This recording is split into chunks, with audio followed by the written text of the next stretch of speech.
에베소 교회에 보낸 편지가 에베소서죠. 에베소 교회는 바울이 굉장히 오랫동안 머물면서 사역했던 곳입니다. 3년 반 정도 머물면서 두란노 서원에서 이제 성도들을 가르치고 또 세워갔습니다. 두고 온 교회, 스스로 세워져 가야 할 에베소 교회를 향해서 바울이 로마 감옥에서 편지를 씁니다. 그래서 바울이 에베소 교회를 향한 그 사랑의 마음이 그대로 전달됩니다. 어떻게 에베소서를 보면서 바울이 정말로 에베소 교인들을 많이 사랑하는구나, 그 마음 가운데 에베소 교인들이 정말 자리하고 있구나, 한시도 에베소 교회를 향한 바울의 사랑이 줄어들지 않는구나, 어떻게 알 수 있습니까? 내용을 보면 사랑하기 때문에 관심이 가고요, 또 그 진심이 전달이 됩니다. 그래서 사랑의 권면이 참 많아요. 그래서 이렇게 하라, 이것은 하지 말아라, 이렇게 하는 것이 하나님의 뜻이다라고 전후 문맥이 연결이 안 된다라고 생각이 들 정도로 다양하게 깊이 있게 사랑의 권면을 합니다. 깊고 넓죠. 다양한 주제로 권면합니다. 그냥 인사치레로 하는 말이 아니라 하나하나 바울이 가지고 있는 그 마음이 에베소 교인들에게 다양한 주제의 형태로 전달이 되는 것입니다. 우리도 자녀들을 케어하고 돌볼 때 인사치레로 말하는 것이 아니라 이렇게 해라 라고 그 사랑의 마음이 전달이 되는 것이죠. 바울도 똑같습니다. 오늘 본문에도 보면 다양한 주제로 바울이 에베소 교인들을 권면합니다. 15절에 보면 그런즉이라고 되어 있는데요. 앞부분에는 그리스도인으로서 너희가 어떻게 행해야 되는지, 그리스도인으로서 어떻게 살아가야 하는지에 대해서 말하고 있습니다. 그리스도인으로서 스스로 서도록 무엇이 지혜롭게 행동하는 것인가 너희가 깨달아야 된다라고 말씀하면서 자세히 주의하여 보라, 조심스럽게 행동하다 하라라는 뜻이죠. 15절에 보면 그런즉 너희가 어떻게 행할지를 자세히 주의하여 지혜 없는 자 같이 하지 말고 오직 지혜 있는 자 같이 하여. 스스로 알고 또 자기 주도적으로 하나님 앞에서 믿음 생활 해가는 것이 중요합니다. 그래서 너희가 어떻게 행하는 것이 지혜로운 행동인지 조심스럽게 살펴라, 조심스럽게 찾아라. 영어 성경에 보면 주의하여를 look carefully라고 번역을 했는데요. 자세히 조심스럽게 신중하게 살피라라는 것입니다. 그런데 바울이 재미있는 것은 뒷부분에 무엇이 지혜로운 행동인지 또 구체적으로 말씀해 줍니다. 16절, 17절인데요. 세월은 아끼라, 때가 악하니라. 그러므로 어리석은 자가 되지 말고 오직 주의 뜻이 무엇인가 이해하라. 마지막 때를 보내는 그리스도인들이 주의해서 행동해야 할 것은 때가 악하기 때문에 세월을 아끼는 것입니다. 그리고 그 세월을 보내는 중에 무엇이 하나님의 뜻인가, 나를 향한 계획인가, 그것을 스스로 깨달아가는 것이죠.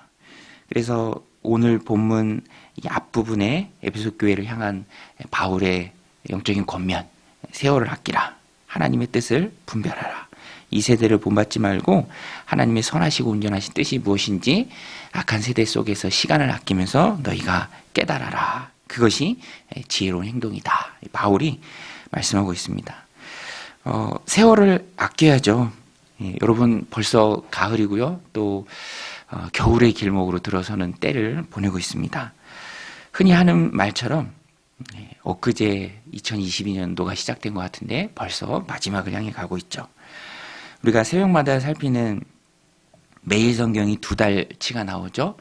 그런데 이제 한 번 남았습니다. 9월, 10월 나왔고요. 이제 11, 12 한 번 나왔죠. 세월이 금방 가는 것을 늘 느낍니다. 그때 우리가 해야 할 것이 무엇인가? 아끼고 주님의 뜻을 찾아야 한다라는 것입니다. 세상에 험한 것은 의미 없이 지나가지만 하나님 앞에 기도한 시간들이 결국에는 남는다라는 것을 우리가 깨닫게 됩니다. 그리고 주의 뜻을 찾기 위해서도 기도해야죠. 기도가 주님과의 대화죠. 하나님과의 대화입니다. 하나님의 뜻이 무엇인지 기도의 시간을 통해서 우리가 깨달아 갈 수 있습니다. 하나님의 뜻을 알면 담대해지죠. 그래서 결국 바울이 에베소 교인들을 권면하면서 그 핵심으로 주는 말씀은 열심히 기도하면서 세월을 아끼고 그 기도한 시간은 하나님 앞에 올려드린 기도는 흩어지지 않고 고스란히 남는 것이죠. 세월을 아껴 기도하고 또 기도를 통해서 하나님의 뜻을 찾아가라라는 것입니다.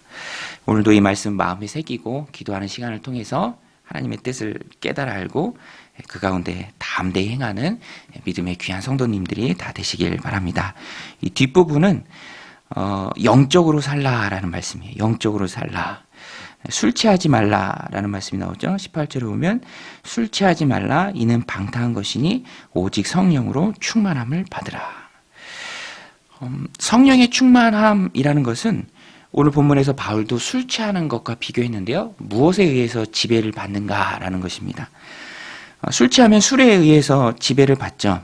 그러나 성령에 충만하면 성령님이 지배하십니다. 성령님이 내 삶을 통치하시죠. 그래서 뒷부분에 보면 19절에 시와 찬송과 신령한 노래들로 서로 화답하며 너희 마음으로 주께 노래하며 찬송하며. 성령의 충만함으로 성령의 지배를 받으면 영적인 사람이 됩니다. 그래서 신령한 노래들 또 시와 찬송들로 서로 화답하며 우리의 마음으로 주님께 노래하고 찬송하는 일이 가능해지죠. 초대교회가 했던 중요한 일들 중에 하나가 바로 찬송입니다. 찬양하는 거예요. 시와 삶, 힘, 그리고 스피리추얼 송.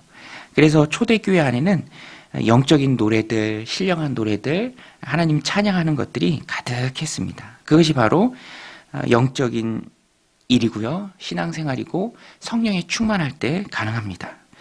그런데 또 뒷부분에 보면은 20절, 21절에 보면 범사에 우리 주 예수 그리스도의 이름으로 항상 아버지 하나님께 감사하며 그리스도를 경외함으로 피차 복종하라. 감사와 순종도 더불어서 바울이 권면합니다. 내용이 다른 것 같은데 사실 이어지는 거예요. 감사가 영적인 일이고요. 성령이 충만할 때 가능한 일이고요. 또 피차 복종하는 것, 피차 순종하는 것도 영적인 일입니다. 감사는 내 삶에 개입하신 하나님을 인정하는 것이죠. 내 삶이 그냥 되는 대로 사라지는 것이 아니라 하나님께서 개입하셔서 감사한 제목들을 내 삶에 허락하십니다.